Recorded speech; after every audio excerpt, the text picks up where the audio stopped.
tous, ravi de vous retrouver pour le 19h, les titres à la une.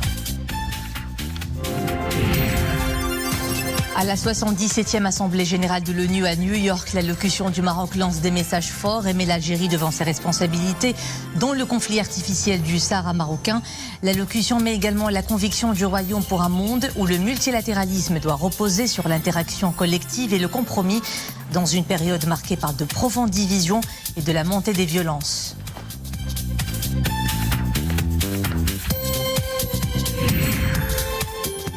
Au Forum de la digitalisation à Casablanca, l'inventeur et le chercheur marocain Rachid Yazami présente sa toute dernière innovation, une batterie intelligente, une révolution dans le domaine de la transition énergétique. Nous en parlerons en direct avec son inventeur.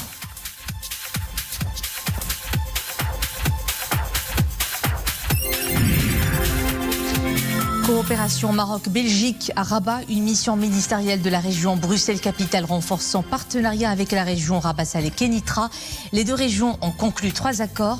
À suivre, un entretien du ministre-président de la région Bruxelles-Capitale.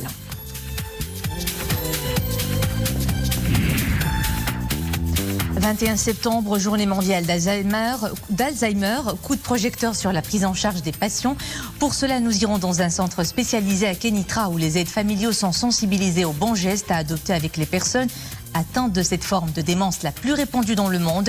Éclairage avec une spécialiste, professeure Marie Ben Abdjelil. C'est le moment annuel où se rencontrent le global et le local. L'Assemblée générale des Nations unies à New York, à sa 77e édition, une délégation niveau conduite par le chef du gouvernement. Dans une allocution au nom du Maroc, Aziz Arnouch réaffirme l'engagement du Maroc à parvenir à une solution politique définitive aux différends régionaux artificiels autour du Sahara marocain, sur la base de l'initiative marocaine d'autonomie et dans le cadre de la souveraineté nationale et l'intégrité territoriale du royaume. Et par la même occasion, le chef du gouvernement met en avant la conviction du Maroc que le multilatéralisme doit reposer sur l'interaction collective et le compromis. À New York, c'est une correspondance de Abdelmjid Hallaoui et Fouad El-Harj avec un commentaire de Nisreen Al-Awzdar. La Asamblea escuchará un discurso del excelentísimo señor Aziz Akanauch, jefe de gobierno del Reino de Marruecos. D'abord, les positions constantes et équilibrées du Maroc concernant la première cause nationale.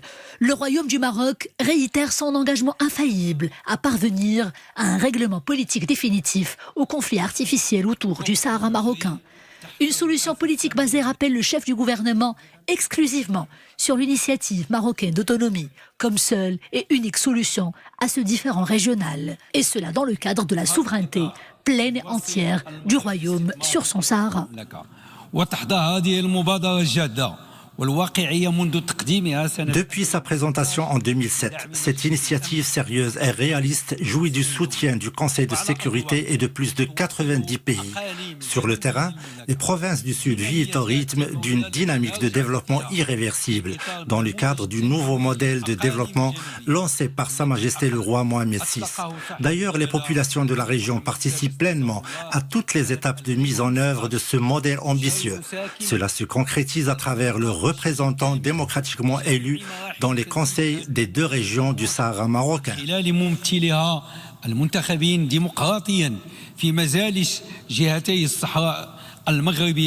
Pour ce qui est de la relance du processus des tables rondes, le Maroc exige à ce que ces négociations maintiennent le même format et les mêmes participants. Pour y parvenir, il est impératif que le voisin de l'Est cesse sa logique d'obstruction visant à freiner ces négociations. L'Algérie est encore une fois interpellée sur ses responsabilités.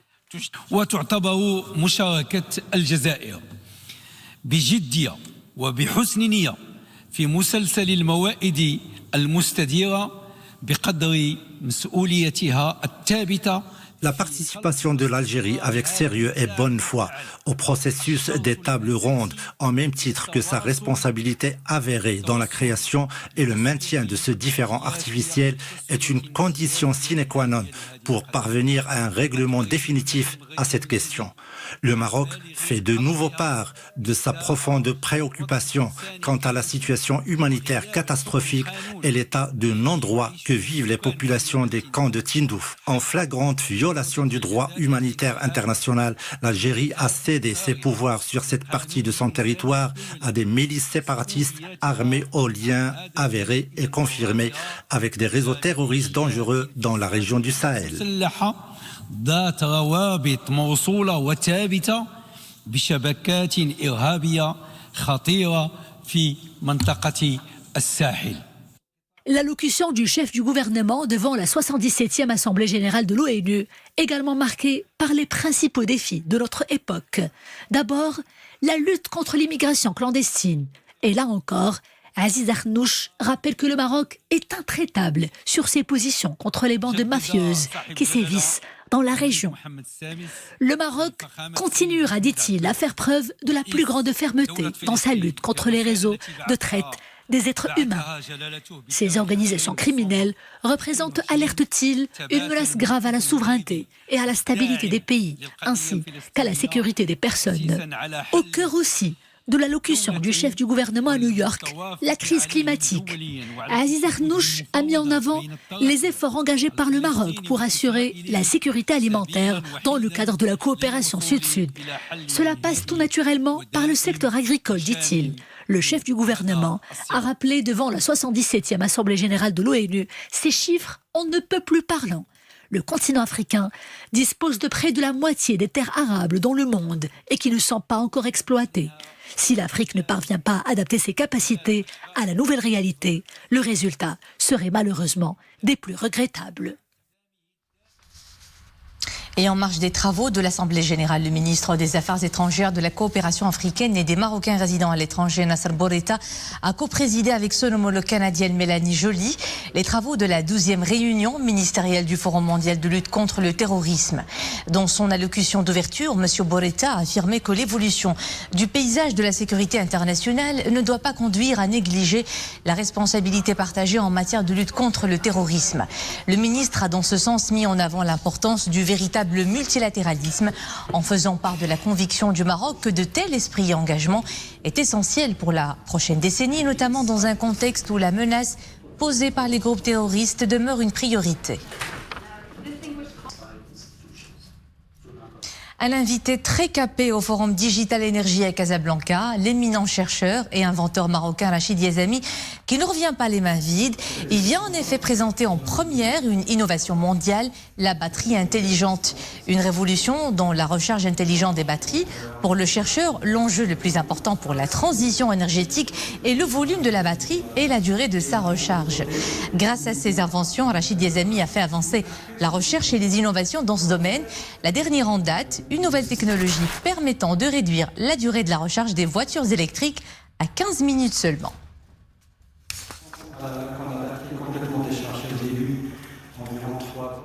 L'investissement et la prise de risque sont les mots d'ordre pour promouvoir l'innovation et favoriser le retour des cerveaux marocains au pays. Affirmation hier du physico-chimiste marocain inventeur de l'anode graphite pour les batteries lithium, le professeur Rachid Yazami, qui nous rejoint en direct depuis Casablanca.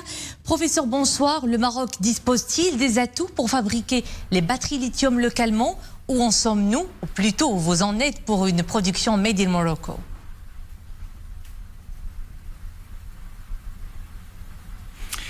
Oui, bonsoir. Alors effectivement, le Maroc a énormément d'atouts, aussi bien au niveau des ressources humaines, avec les écoles d'ingénieurs nationales qui forment des ingénieurs, des techniciens de très haut niveau, et aussi des ressources naturelles qui sont en particulier les minerais de cobalt et les phosphates dont le Maroc détient les plus grandes réserves mondiales. Sans les phosphates, il n'y a pas de batterie au lithium rechargeable. Ça, c'est très important à signaler. Le cobalt est un composant aussi très important pour l'augmentation de l'énergie stockée dans les batteries. Donc, nous avons au Maroc, disons, au moins 80% des composants qui rentrent dans la composition d'une batterie au lithium. Et donc, je pense que le Maroc est tout à fait un candidat très, très prometteur pour développer cette industrie localement pour le Maroc et pour l'Europe, pour l'export, pour les États-Unis, l'Afrique et le Moyen-Orient. Alors professeur, vous êtes à l'origine d'une véritable révolution dans la recharge intelligente des batteries lithium. Est-ce que vous avez pu surmonter les contraintes, par exemple le surchauffe de la batterie ou encore de la durée de la recharge?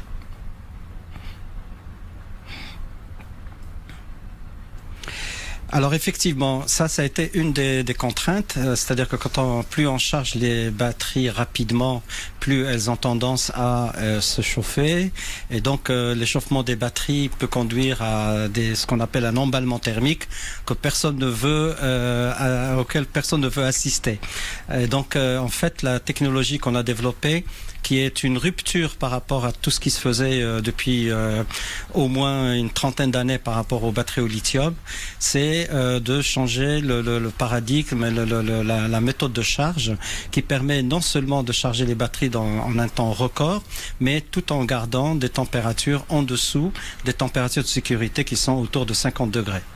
Alors, lors de votre intervention hier au Forum de la digitalisation de la transition énergétique, vous aviez confié avoir un rêve, celui de promouvoir la pêche écologique en utilisant l'énergie solaire pour alimenter les bateaux de pêche à Dakhla.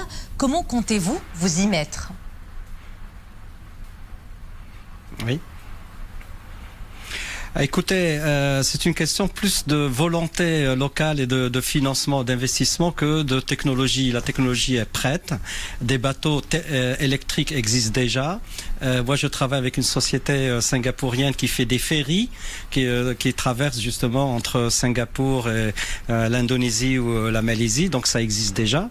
Et donc, l'idée, c'est que, en pensant à l'énergie solaire dont regorge le Maroc et en particulier dans le Sahara marocain et dans la région de Dakhla, pour que justement on puisse utiliser cette énergie pour recharger des batteries, et ces batteries vont alimenter des bateaux de pêche qui vont aller pour des campagnes de quelques jours.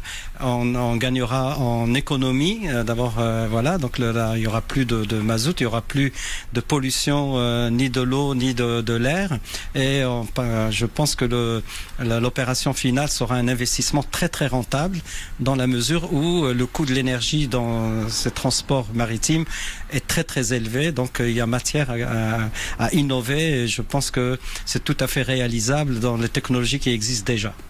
Alors je vous souhaite bonne suite de travaux, professeur Rachid Yazami. Merci beaucoup pour toutes ces explications. Vous étiez en direct depuis Casablanca. Le Maroc et la Belgique donnent un coup de boost à leur coopération au plan régional. Le ministre-président de la région de Bruxelles-Capitale, Rudy Vervoort, est en visite à Rabat. À son agenda, la signature de 3 accords de coopération entre la région de Bruxelles-Capitale et le conseil de la région Rabat-Salé-Kénitra. Lors de cette cérémonie, le responsable belge a plaidé pour la promotion de la coopération dans les domaines du développement social, de la culture, de la mobilité urbaine, de l'inclusion des personnes en situation de handicap et de la jeunesse.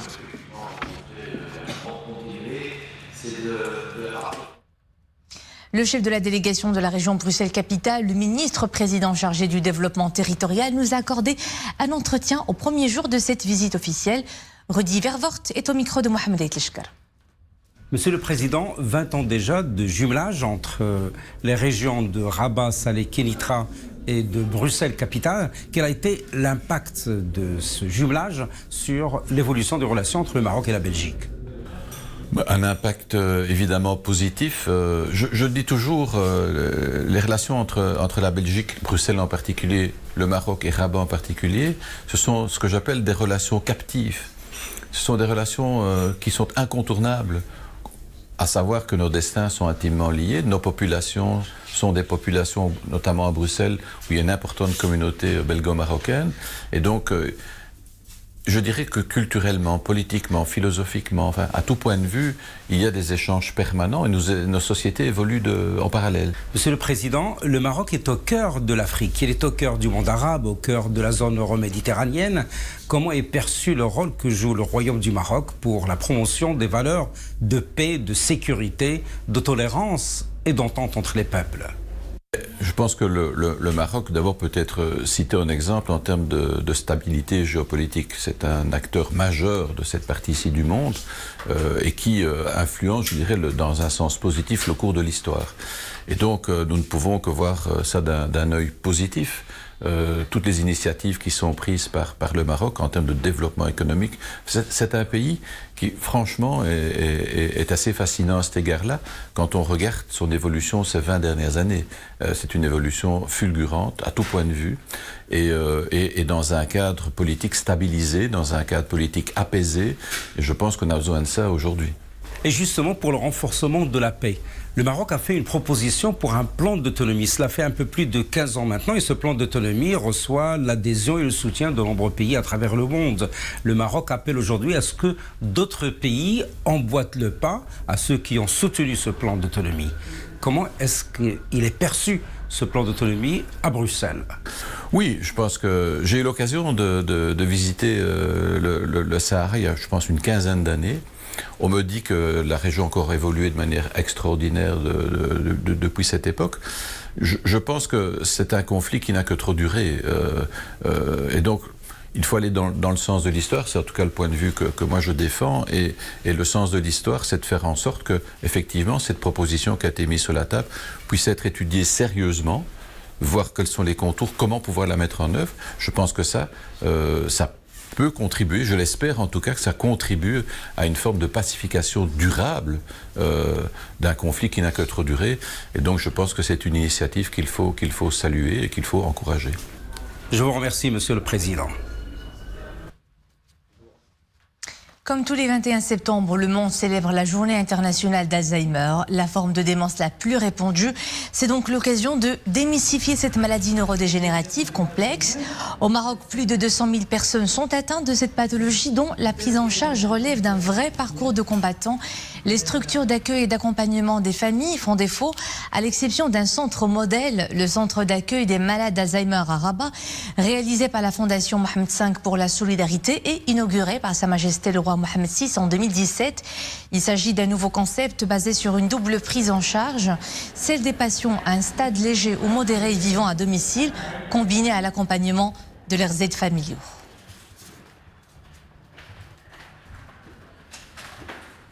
Et pour une prise en charge efficiente, la sensibilisation des aides familiaux à la maladie et à son évolution est une priorité. Nous le verrons à Kenitra, où un centre spécialisé prodigue ses bons conseils aux familles des patients. C'est un reportage de Wissal Imghri et Adna El-Harras avec Zakaria Mouqimbillah et Nisri El-Hamdawi. Grâce à ces séances de kinésithérapie, ce malade atteint d'Alzheimer voit sa motricité progressivement réhabilitée. Depuis 2 ans, Zineb accompagne son mari au siège de l'association Nour de la maladie d'Alzheimer à Kenitra. Son époux et elle-même bénéficient de soutien et d'accompagnement. Dans cette guerre contre la maladie, les aidants sont au premier plan. Je ne peux pas sortir et laisser mon mari seul. Je ne peux pas non plus l'emmener avec moi. Les problèmes sont parfois insurmontables. Ils sont d'ordre physique et psychologique. Des fois, je suis terriblement dépassée, mais je dois tenir le coup. Moi-même, je suis sous traitement médical qui m'aide à tenir bon. Une souffrance partagée par de nombreuses familles.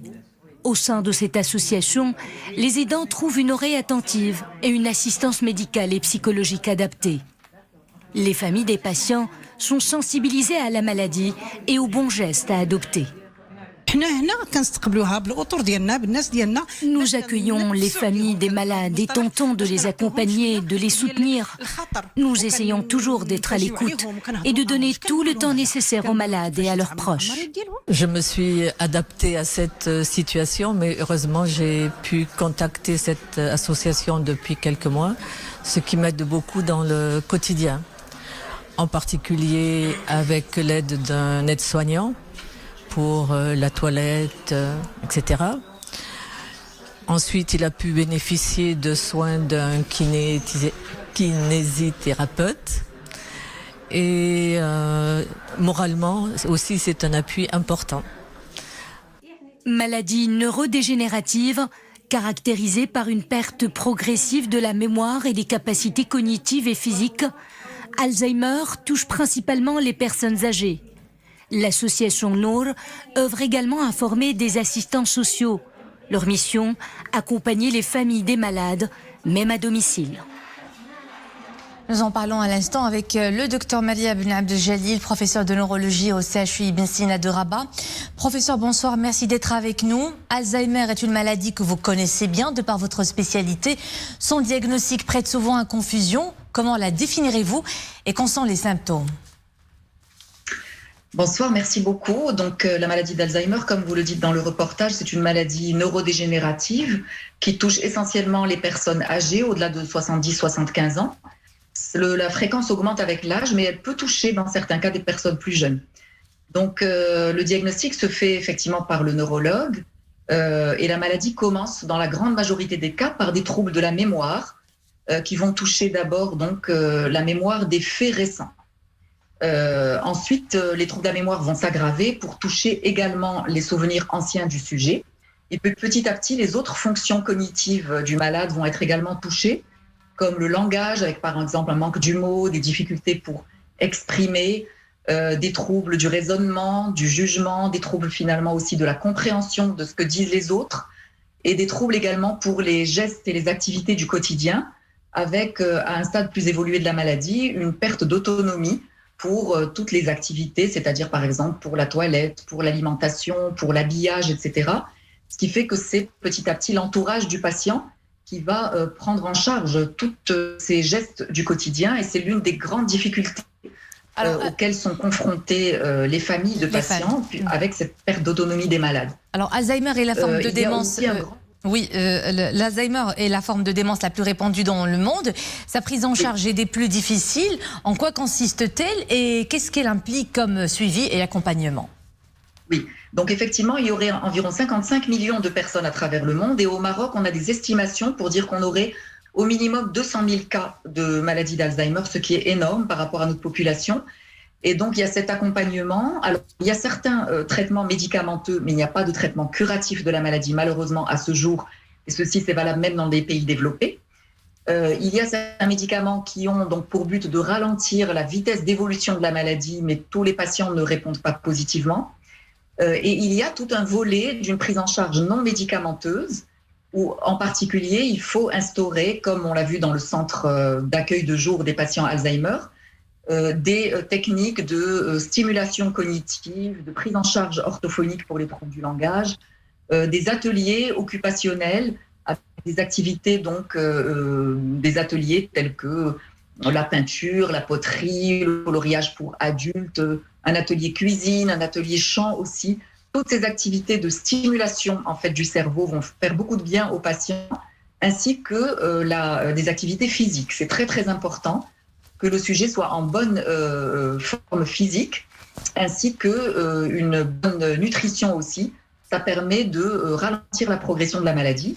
Il y a tout un volet aussi de prévention pour la population générale, mais là, c'est encore un autre sujet, on n'aura peut-être pas le temps d'en parler. Je voudrais insister vraiment sur le fardeau que représente la maladie pour les aidants. Alors justement, professeur, on y arrive. Alzheimer n'est pas l'affaire que du patient, mais également celle de toute la famille qui se trouve bien souvent seule dans ce combat de tous les jours. Comment faudrait-il accompagner les aidants pour pouvoir améliorer le quotidien des patients? Oui, voilà. Donc effectivement, les aidants sont en grande souffrance. La maladie d'Alzheimer, c'est une maladie partagée par tout l'entourage familial. Et il y a souvent une personne de la famille qu'on va appeler l'aidant principal qui porte tout le fardeau de cette maladie. Donc il est, comme l'a dit la dame, on le voit sur le reportage, l'aidant principal est en grande souffrance. C'est souvent lui-même une personne qui peut être âgée, le conjoint dans un grand nombre de cas, ou bien un des enfants, c'est pas aussi une belle-fille ou voilà, une autre personne de la famille qui va avoir elle-même des problèmes de santé, cette personne, qui peut avoir donc des problèmes de santé générale, qui va avoir parfois une réaction dépressive face à la maladie et aussi un grand état de fatigue générale. Et donc, il faut déjà apporter beaucoup d'informations aux familles, parce que quand on comprend la maladie, on l'accepte mieux et on est mieux armé face à cette maladie. Du soutien avec des groupes de parole, ce que fait l'association Maroc Alzheimer, par exemple, dans le centre de Haïmada à Rabat. Il faut que la famille puisse avoir un soutien pour pouvoir aussi avoir du temps pour elle-même. Cet aidant principal ne doit pas s'oublier et doit pouvoir avoir de temps en temps des activités pour elle-même, indépendamment de son action pour le patient. Ça, c'est très, très important justement pour pouvoir tenir le coup face à la maladie. Donc, il faut des aides à domicile qui sont malheureusement pas suffisamment encore développées. Je pense que ça, il doit y avoir un plan au niveau aussi de la décision politique pour que des aides à domicile se mettent en place pour soutenir les familles. C'est vraiment très, très important. Merci beaucoup, professeur Maria Bneb Jlil, professeur de neurologie au CHU Ibn Sina de Rabat.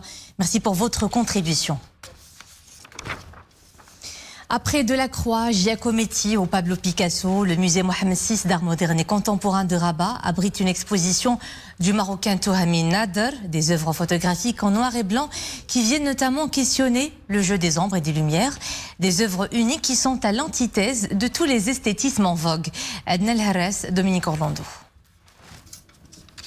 Tout comme il y a ceux qui sculptent l'argile ou la pierre, il y a également M. Touhami Nader qui, quant à lui, sculpte la lumière. C'est net lorsque l'on accède à cette exposition de photographie très grand format. Il est même très probable qu'elle vous apparaisse comme autant d'illuminations.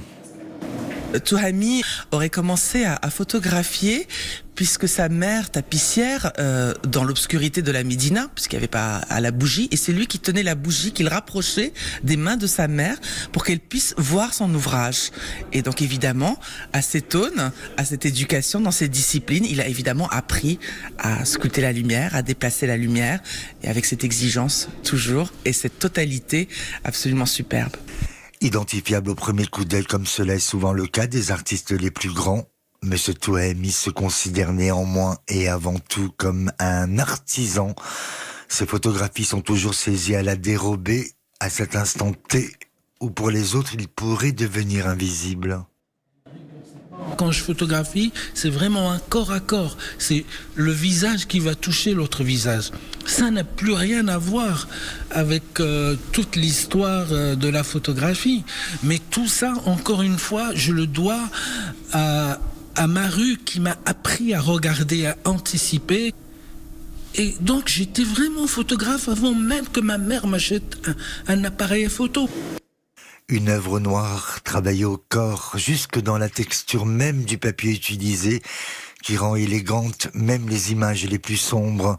Ce noir presque surgit de la nuit des temps. Il s'avère dans le cas de M. Touhami comme un bouclier contre toutes les formes d'indifférence. Et c'est ici que nous nous quittons. Merci de nous suivre. À 21h, l'info est de retour avec Nabila Azarkan. Bonne soirée, à demain.